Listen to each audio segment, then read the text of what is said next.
Assalamualaikum warahmatullahi wabarakatuh. Alhamdulillahi rabbil alamin.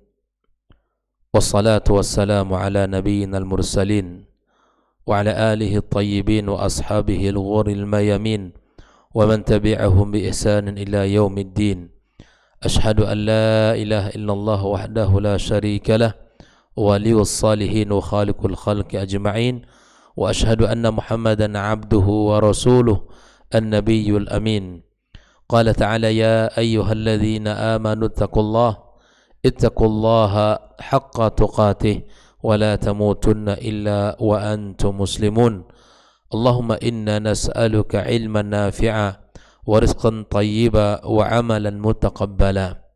أما بعد فإن أصدق الحديث كتاب الله وخير الهدي هدي محمد صلى الله عليه وسلم وشر الأمور محدثاتها وكل محدثة في الدين بدعة وكل بدعة ضلالة. Kaum muslimin dan muslimat rahimanillah wa iyyakum. Alhamdulillah, kita bersyukur kepada Allah Subhanahu wa taala pada pagi yang barakah ini kembali kita diberikan Allah kesempatan, diberikan kemudahan untuk bisa kembali mengawali hari kita dengan ibadah yang mulia, salat subuh berjamaah. Kemudian kita lanjutkan sejenak duduk dalam majlis yang mulia ini. Mudah-mudahan kita datang ke rumah Allah membawa pahala dan pulang membawa ampunan dari sisinya. Kemudian ucapan salat dan salam tak lupa dan tak bosan kita sampaikan kepada junjungan alam Nabi besar Muhammad sallallahu alaihi wasallam. Mudah-mudahan kita semua mendapatkan syafaatnya pada hari kiamat kelak. Pada hari tidak lagi berguna harta dan kekayaan kita, dan pada hari tidak lagi bisa kita banggakan anak dan keturunan kita, kecuali orang-orang yang datang kepada Allah dengan hati yang penuh dengan iman tanpa dengan kesyirikan sedikit apapun. Ahibati fillah, kembali kita bersama kitab Al-Mulakhas fi Syarhi Kitab Tauhid. Pada pagi ini kita akan membahas pada halaman yang ke-94 bab yang membahas tentang bab yang ke-10, yaitu babu ma jaa fi dzabhi li ghairillah. Bab yang datang menjelaskan tentang sembelihan selain Allah. Ikhwafillah, di sini diberikan judul oleh Syekh Muhammad bin Abdul Wahhab, itu tentang az-zabhu li ghairillah, menyembelih untuk selain Allah. Nah, dalam hal ini tentu sembelihan yang dimaksud selain Allah di sini adalah sembelihan kesyirikan, di mana kita diajarkan bahwa apapun yang kita lakukan, apapun perbuatan, semua hanya untuk Allah Subhanahu wa taala. Ternyata ada orang-orang yang melakukan sembelihan itu bukan untuk Allah Subhanahu wa taala. Nah, lalu kemudian Syekh Muhammad ibn Abdul Wahhab membawakan sebuah firman Allah di dalam surat Al-An'am ayat 162 sampai 163, wa qaulillahi ta'ala, dan firman Allah Subhanahu wa taala, qul, katakan Muhammad, ya inna salati, sesungguhnya salatku, wa nusuki. Di sini tentu ada penafsiran yang lebih rinci daripada sekedar secara umum kita artikan. Biasanya diartikan dengan apa? Qul inna salati wa nusuki, sesungguhnya salatku, apalagi ibadahku, wa mahyaya wa mamati, dan hidupku serta matiku, lillahi rabbil alamin. Nah, ikhwafillah, wa nusuki di sini adalah zabhi. Maksudnya sesungguhnya salatku dan sembelihanku. Ini makna yang dikatakan oleh para ulama tafsir.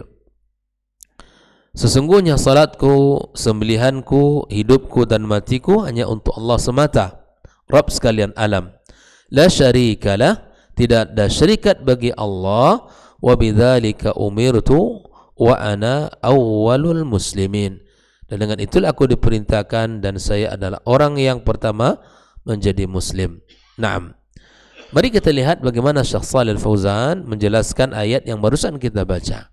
Mengawali dengan pembahasan munasabatul babi li kitab tauhid, ketersesuaian bab dengan pembahasan kitab tauhid. Naam, anna fihi, di dalam bab ini bayanan li naw'in min anwa'is syirki al-mudaddi li tauhid. Di dalam bab ini sebuah penjelasan tentang bentuk-bentuk kesyirikan yang merupakan lawan daripada tauhid. Kenapa Syekh Muhammad tidak mengatakan bahwa babun maja'a fi asyirki atau fi dzabhi min asyirki? Nah, ikhwafillah, ini salah satu cara Syekh Muhammad bin Abdul Wahhab mengajak kita untuk mengambil istidlal dari sebuah ayat. Ayat ya dikeluarkan daripadanya istidlalnya, ya pendalilannya untuk apa. Dia tidak mengatakan maja'a fi dzabhi ya li ghairillahi minasyirki, tapi beliau mengatakan wa maja'a bab maja'a fi dzabhi li ghairillahi saja. Nah, inilah sebuah usaha di mana kita harus berusaha mengambil sebuah hukum dari sebuah nas yang Allah sebutkan di dalam Al-Qur'anul Karim. Nah, di dalam pembahasan beberapa kalimat di dalam hadis ini atau dalam pembahasan bab ini, Syekh Shalih Fauzan menjelaskan bab maja'a fi dzabhi li ghairillah. Ini maknanya apa? Ai minal wa'idi wa fi bayani hikamih. Ini merupakan bentuk ancaman. Walaupun beritanya, ya informasinya datang dengan bentuk berita, tapi berisi daripada ancaman dan membayangkan atau di dalam menjelaskan hikmahnya. Naam, au mibayani hukmihi, bukan hikmah ya. Di sini ai minal wa'idi wa fi bayani hukmihi. Ini adalah berupa ancaman dan kemudian penjelasan terhadap hukum ya melakukan sembelihan selain untuk Allah. Lalu di dalam ayat ini terdapat beberapa hal yang perlu dijelaskan. Qul inna salati, salatku, wa nusuki. Nah, nusuk di sini pada umumnya diartikan dengan ibadah. Tapi kemudian makna yang lebih spesifik adalah zabhi, yaitu sembelihanku. Nah, wa mahyaya ay ma'ati fi hayati, apa yang kulakukan di dunia ini. Wa mamati ay ma amutu alaihi minal iman wal amal salih. Ya, hidupku, matiku, ya, maka semuanya ikhwafillah berada di atas ya di atas pengawasan Allah, iman kepadanya dan amal saleh. Ya, hidup kita ikhwafillah rahimakumullah untuk apa? Ya, karena kita ini sesungguhnya adalah hamba yang di malam hari kita menjadi orang-orang yang tak berdaya, seperti seorang mayit yang tidak memiliki kemampuan apa-apa, tertidur. Di pagi hari kita kemudian menjadi orang yang aktivitasnya sangat luar biasa. Makanya ikhwafillah, kalau orang-orang hanya mencari dunia dan mengejar dunia, ini sebuah sikap yang tidak pantas. Kenapa demikian? Karena kita adalah hamba Allah. Sejak dunia terbentang di muka bumi ini, maka masing-masing sudah ada pelakunya, sudah ada orang yang memerankannya. Orang yang mencari dunia dengan mencari harta saja tanpa memperhatikan ibadah, mereka dapatkan, dan cerita mereka pun sudah selesai.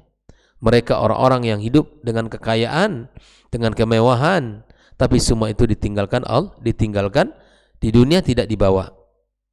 Nah, oleh ikhwafillah, pahamilah bahwa sesungguhnya kita menjadi orang-orang yang bukan hanya sekedar menjadi budak dunia, tapi kita ini utuh menjadi hambanya Allah Subhanahu wa ta'ala. Ingat, kita ini adalah hamba yang harus mengabdikan dirinya kepada Allah Subhanahu wa ta'ala. Itulah ya salati wa nusuki wa mahyaya wa mamati lillahi rabbil alamin.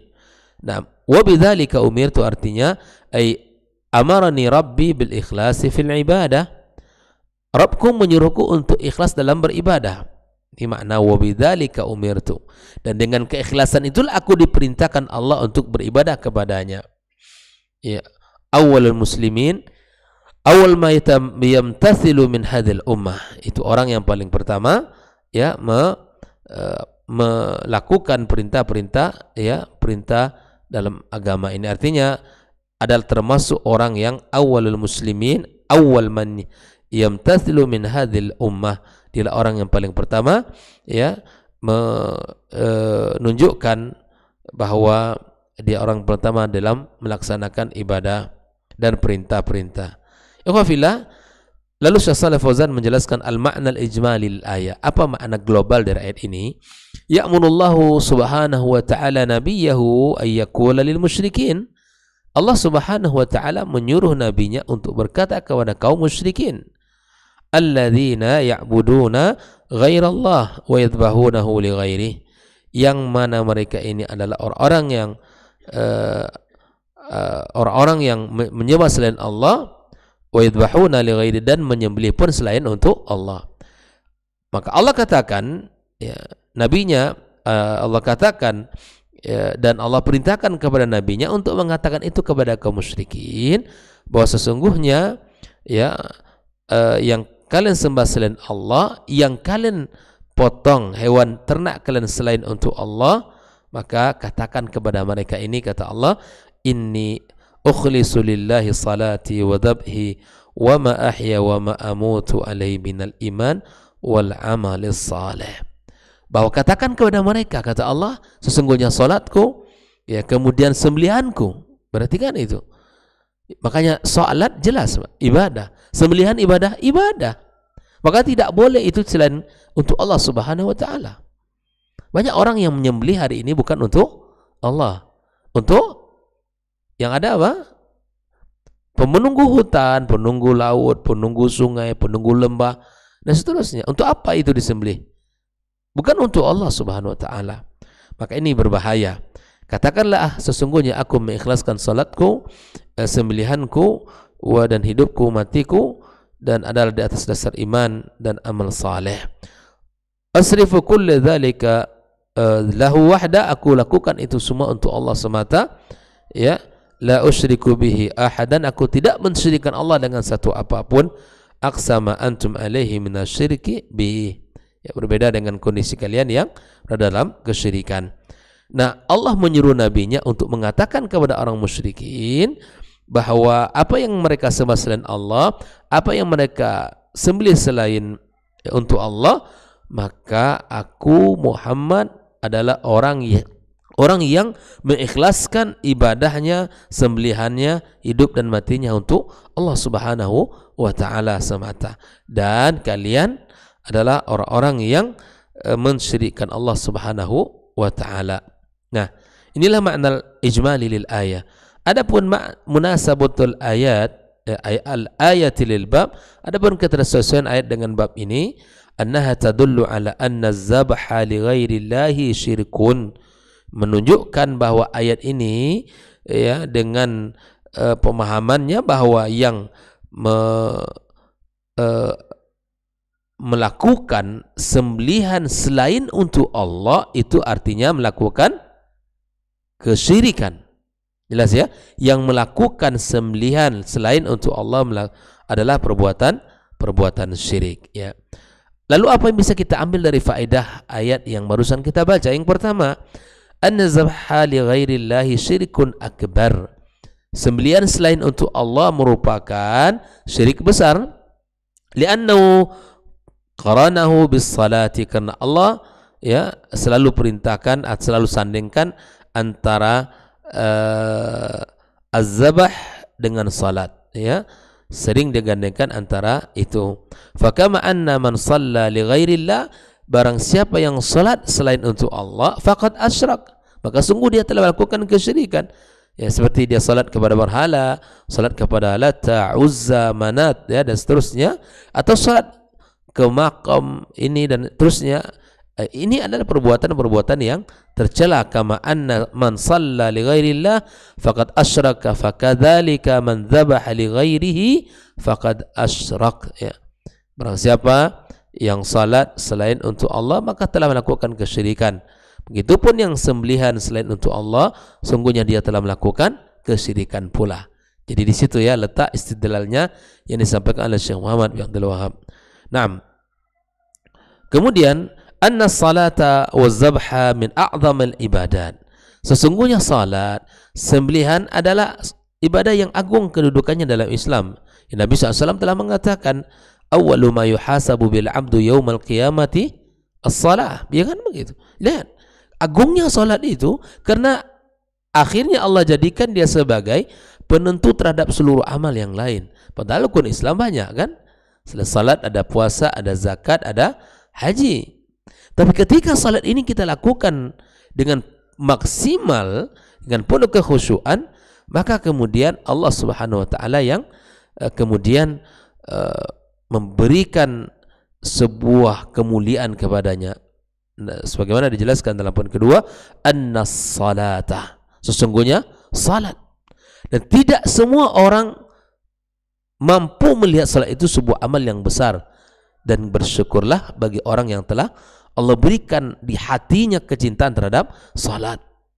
Bersyukur kita kepada Allah Subhanahu wa taala. Jangan pernah kita lalai dari nikmat ini. Di saat kita lelah, letih, sekalipun kita ketika azan masuk kita salat. Tidak mungkin kita lakukan nanti saja sampai sehingga keluar waktu. Tidak. Ikhwafillah, ini jaga, karena salat sembelihan sama adalah ibadah yang agung di sisi Allah Subhanahu wa taala. Nah, yang ketiga, wujubul ikhlasi lillahi fi jami'il ibadat. Nah, itu penekanan yang sangat luar biasa, wajib ikhlas pada seluruh ibadah yang telah kita lakukan. Ikhwafillah. Jadi bagaimana sikap seorang mukmin terhadap sembelihan-sembelihan selain Allah adalah perbuatan syirik, dan kita berlindung kepadanya dari segala bentuk kesyirikan. Kita berlindung kepada Allah dari segala bentuk penyimpangan-penyimpangan, dan kita minta hanya kepada Allah, kita menyembah kepada Allah lah kita meminta tolong. Naam. Yang keempat, annal ibadati tauqifiyah. Ini penting ikhwafillah. Ibadah itu sifatnya apa? Tauqifi. Ya, ay mutawaqqifatun ala amri syari'. Ada yang tahu arti tauqifi? Tauqif itu ibadah seluruhnya tidak boleh dimulai melainkan ada panduan. Tauqifi, kita mengikut apa yang telah disyariatkan oleh Allah. Itu tauqifi artinya, di mana kita di dalam beribadah ini tidak semena-mena, dan kita tidak berinovasi, kita tidak melakukan sesuatu yang merubah-rubah, tidak. Contoh salat misalnya kan, ini kurang rasanya salat itu Ustaz, kurang bergairah salat ini. Lalu apa? Kita buatlah aktivitas apa dulu sebelum salat itu, ya kan, misalnya seperti itu. Nah, hal-hal yang dilakukan, hal-hal yang dilakukan ditambah-tambah dalam urusan ibadah itu perbuatan tercela. Makanya ibadah tidak boleh kita buat-buat, tidak boleh kita inovasi, kita tidak boleh melakukannya tanpa pengawasan dalil. Jadi tauqifi itu penting karena dia adalah salah satu hal yang diperintahkan oleh agama kita. Kok ribet banget gitu? Iya, memang ribet, karena ibadah itu bukan sembarangan. Ibadah itu ibadah yang bernilai sangat agung di sisi Allah. Nah, tapi kalau kita sudah faham, sesungguhnya syariat itulah yang paling mudah dan ringan. Bapak ya, orang membuat-buat ritual-ritual, cara-cara ibadah dengan tambahan-tambahan yang tidak berdasar, secara sepintas dia mudah. Tapi ketika itu dijaga dan dipraktekkan terus dilestarikan, itu sulit. Jelas ya? Apa yang diperintahkan Allah dan Rasul itulah yang mudah, dan itulah yang akan menentukan posisi kita di hadapan posisi kita di hadapan Allah SWT, menentukan dengan memahami sifat tauqifiyah. Artinya ibadah apapun yang ingin Anda lakukan, semua harus ada contoh dari Nabi SAW. Jelas mana tauqifi? Ibadah sifatnya apa? Tauqifi. Ibadah tidak boleh ditambah, tidak boleh dikurangi, tidak boleh. Dia harus disikapi, diberikan perhatian. Ay mutawaqqifatun ala amri syari', di qaulihi ta'ala wa bidzalika umirt. Ini maknanya, wa bidzalika umirtu, dan dengan itu pula aku diperintahkan. Jadi apa yang dikatakan dalam bab ini, sembelihan selain Allah, itu adalah di mana Allah Subhanahu wa taala menjelaskan tentang salatku, ibadahku, hidupku, matiku hanya untuk Allah Subhanahu wa taala, Rabb sekalian alam. Ikhwafillah, mudah-mudahan ayat ini bisa kita pahami dengan baik, bahwa dibawakan ayat ini oleh Syekh Muhammad Abdul Wahab di dalam bab yang ke-10 tentang sembelihan terhadap atau selain untuk Allah Subhanahu wa taala. Maka ingat, kalau kita beli ayam potong gitu kan, sampaikan saja ke abang yang tukang potongnya, bang jangan lupa bismillah ya. Karena kalau tidak kemudian lillah subhanahu wa ta'ala kita melakukannya dan tidak dengan tujuan-tujuan yang lain memotong itu. Nah, di sini disebutkan tujuan-tujuan yang lain yang itu tergolong kepada kesyirikan, sehingga jatuh kepada jatuh kepada hal yang dimurkai oleh Allah Subhanahu wa taala. Wallahu taala alam bisawab. Mudah-mudahan apa yang disampaikan pagi ini tentang bab yang datang menjelaskan sembelihan selain Allah, ini tentu kita menjadi pembahasan yang patut untuk kita jadikan renungan dan patut untuk kita jadikan sebuah pelajaran ya, karena ayat yang dibawakan ini sangat penting untuk kita baca dan kita pahami bersama, dan mudah-mudahan kita terjaga dan terlindung seluruh anak keturunan kita dari kesyirikan ya, terjaga kita dari penyimpangan-penyimpangan, terjaga kita dari sesuatu yang dimurkai Allah Subhanahu wa taala. Wallahu taala alam. Mudah-mudahan Allah berkahi pertemuan kita, Allah jadikan kita orang yang saleh, orang yang senantiasa menjaga kebaikannya, keimanannya, ibadah dan seluruh kehidupan kematiannya untuk Allah Subhanahu wa taala. Terima kasih. Wa sallallahu ala nabiyyina Muhammadin wa ala alihi wa sahbihi ajma'in. Subhanakallahumma bihamdik asyhadu an la ilaha illa anta astaghfiruka wa atubu ilaik. Wassalamualaikum warahmatullahi wabarakatuh.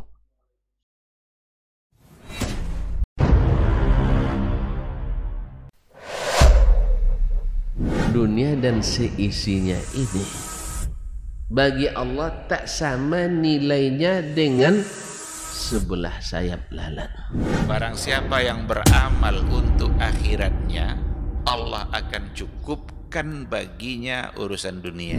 Sayati zamanun 'alan nasi as-sabiru fihim qalqabit al-jamarah.